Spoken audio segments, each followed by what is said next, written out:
कार्यक्रम में आए सभी गुरुजनों एवं सभी भाइयों बहनों को मैं प्रणाम करता हूँ।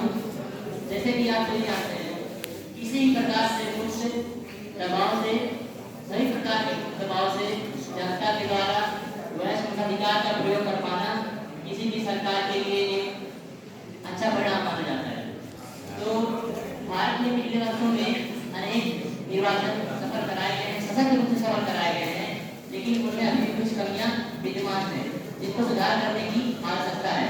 जैसे कि पहले यदि हम निर्वाचन व्यय पे यदि ध्यान से बात करें तो धन जो होता है किसी भी शासन के स्वरूप को निर्धारित करता है। किसी भी देश में एक देखें तो धन जो है किसी भी शासन के स्वरूप को निर्धारित कर सकता है। आज कल राजनीतिक पार्टियों की बात करें तो एक लोकसभा सीट के पीछे 4 से 5 करोड़ रुपए खर्च करते हैं। 2019 के लोकसभा चुनाव में लगभग 70,000 करोड़ रुपए खर्च किए गए, जो कि अगर यदि हम 2023 के शिक्षा बजट की बात करें तो सिर्फ 68,000 करोड़ रुपए खर्च किए गए थे। आप अनुमान लगा सकते हैं किस प्रकार यहाँ पे चुनाव महत्वपूर्ण है कि शिक्षा महत्वपूर्ण। किस आधार में देखा जाए, जब जनता शिक्षित रहेगी तभी अपने मतों का सदुपयोग कर पाएगी, नहीं रहेगी किस प्रकार करेगी। हम लोग लोकतंत्र में जी रहे हैं, किस आधार पर लोकतंत्र में जी रहे हैं, इस बात पे कोई गौर नहीं करता। यही है। और यदि हम राजनीति के अपराधिकार की बात करें तो व्यक्तियों के जैसे कि जो अनेक आपराधिक मुकदमे जिस पर चलते रहते हैं उनको राजनीतिक पार्टियों में शामिल किया जाता है, उनसे चुनाव लड़ाया जाता है। ऐसे जैसे मुझे देखने को मिलते हैं, जैसे कि यदि ऐसे आपराधिक दल का विजय प्राप्त करने के उपरांत समझा जाता है कि भारतीय राजनीति के प्रभावी को बहुत रूप से करते हैं। राजनीतिक दलों की लगातार संख्या बढ़ रही है।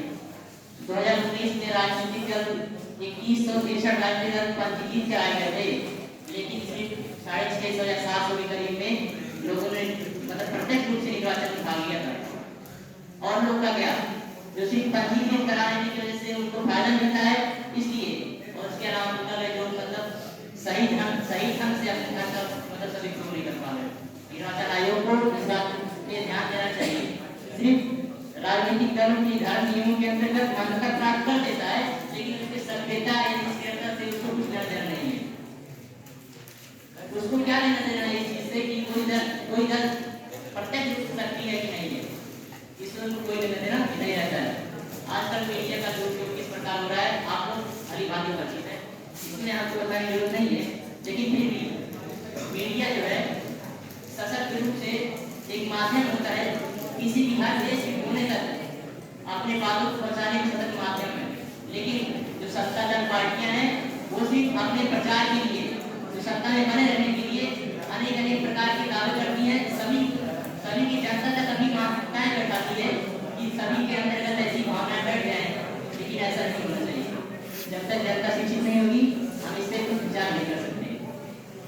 और यदि ईवीएम से संबंधित त्रुटियां बात की जाए तो समय समय भ्रांति फैलाई जाती है कि इसमें मशीनों के सॉफ्टवेयर के माध्यम से मतों में हेरफेर की जाती है। ये मशीनें भी जाली मतदान का शिकार हो सकता है।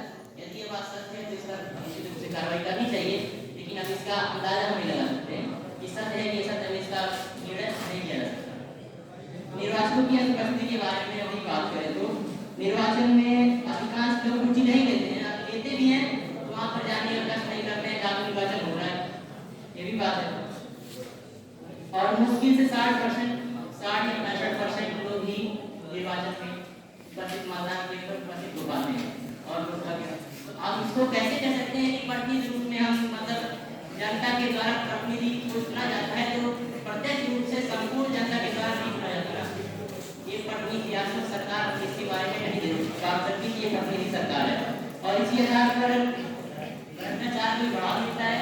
जब लोग अनुपस्थित नहीं रहते उसकी सूचना के आधार पर जाली मतदान हो सकते हैं। अब इसके बाद में डायरेक्ट फिर अपने सुझाव पे आता हूँ क्योंकि समय ज़्यादा हो जा रहा है।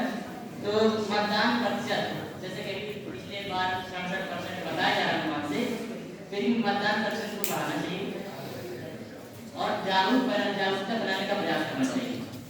चुनाव खर्च की सीमा निर्धारित करे, आवश्यकता पड़ने पर बढ़ाया जा सके, लेकिन ध्यान रखे कि जिस चीज को पहले प्राथमिकता दी जानी चाहिए उसको प्राथमिकता दी जाए। शिक्षा हो गया, शिक्षा को प्राथमिकता दी जानी चाहिए। और आयोग ने मतदाताओं के लिए सरकार को सुझाव दिए हैं कि अब मतदाता नए सूची में नाम दर्ज कराने के लिए 4 बार मतलब मौके मिलने चाहिए। 1 जनवरी हो गया, 1 अप्रैल हो गया, 1 जुलाई हो गया, 1 अक्टूबर हो गया।